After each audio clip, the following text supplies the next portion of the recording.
Everybody thinks fundamental analysis means finding good companies. Not exactly. That is the beginner trap. Because a company can be amazing, loved, profitable, famous, growing, and still be a terrible investment. Not because the business is bad, because the price is insane. That is where fundamental analysis comes in.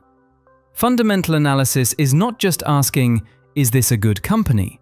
It is asking, can the business eventually justify the price people are paying for it? That difference matters, because when you buy a stock, you are not buying a magic rectangle that hopefully goes up. You are buying a tiny slice of a company. A real business with customers, expenses, debt, competitors, managers, taxes, mistakes, and future expectations baked into the price. And most beginners only see one part, the story. This company is the future. Everyone uses it. AI will change everything. My friend Dave is already in, and Dave has recently become unbearable. Stories matter. Sometimes the story is real. Electric cars were real. Smartphones were real. Cloud computing was real. AI is real. But a real story does not automatically make a good investment. The internet changed the world. Plenty of dot-com stocks still went to zero. The future can be real and overpriced. That may be the most important sentence in investing. So here is the useful way to think about any stock. Every stock has three layers: the story, the business, and the price. The story is what people believe. The business is what is actually happening. The price is what investors are already paying for that belief. Fundamental analysis lives in the gap between those three things. First, the story. What is the big idea people are excited about? Maybe the company sells chips for AI. Maybe it makes electric cars. Maybe it owns a brand people tattoo on their personality. Fine, but do not stop there. A story is not research. It is the trailer. You still have to watch the movie. Second, the business. How does money enter the building? Does the company sell products, ads, subscriptions, software, loans, shoes? If you cannot explain how the business makes money in one normal sentence, pause. Because revolutionary ecosystem is not a business model. It is usually a fog machine with a logo. Then ask if the company keeps any of that money. Revenue is money coming in. Profit is what survives after reality attacks. A company can sell billions of dollars worth of stuff and still lose money. Big numbers feel impressive, but revenue without profit can be like earning a huge salary and spending all of it. Looks busy, still broke. Now, losing money is not automatically bad. Young companies often spend heavily to grow. But there is a difference between losing money because you are building a machine and losing money because the machine catches fire every Thursday. Fundamental analysis tries to tell the difference. Then look at debt. Debt is not evil. Businesses use debt all the time, but too much debt makes a company fragile. When sales fall, interest rates rise, or customers disappear, debt becomes a very serious man knocking on the door with a clipboard. So ask, can this company survive a bad year? Not a perfect year, not a beautiful PowerPoint year, a bad one. Because every business eventually meets a bad year. Third, the price. This is where beginners usually get mugged. They ask, is this company amazing? Better question, how much amazing is already priced in? That one sentence can save you from a lot of expensive enthusiasm. Imagine a great pizza place. Best pizza in town.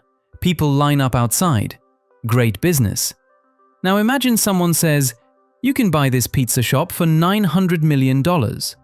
Suddenly, the pizza needs to perform miracles. It cannot just be good. It has to become the McDonald's of sourdough. That is valuation. Valuation asks how much you are paying compared with what the business earns, owns, and might earn in the future.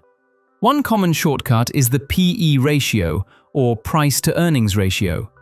If a company has a PE of 20, Investors are roughly paying $20 for every $1 of annual earnings.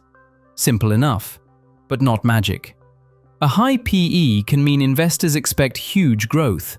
A low PE can mean the company is cheap, or it can mean the business is quietly falling apart. Numbers do not answer everything. They start better questions. And this explains something that confuses almost every beginner. Sometimes a company reports good results and the stock falls. Sometimes a company reports bad results and the stock rises.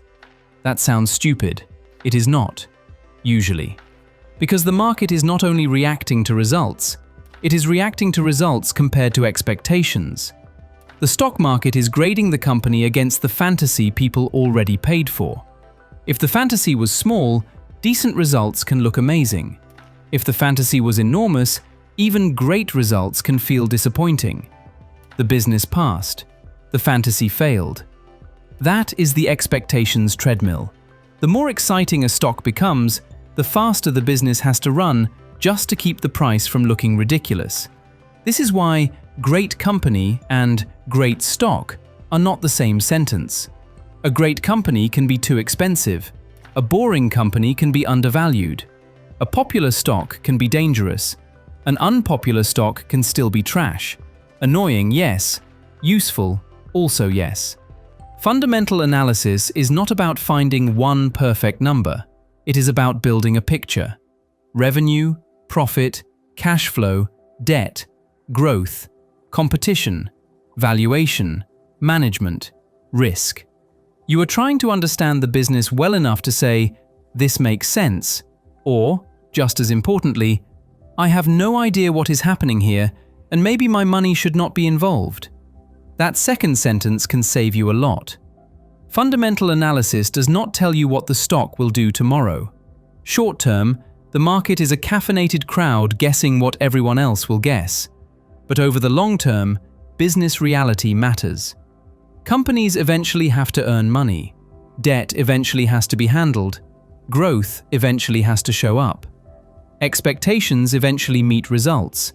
And when expectations are ridiculous, the meeting gets ugly. So before buying a stock, ask for 3 receipts. The money receipt. How does it make money? The survival receipt.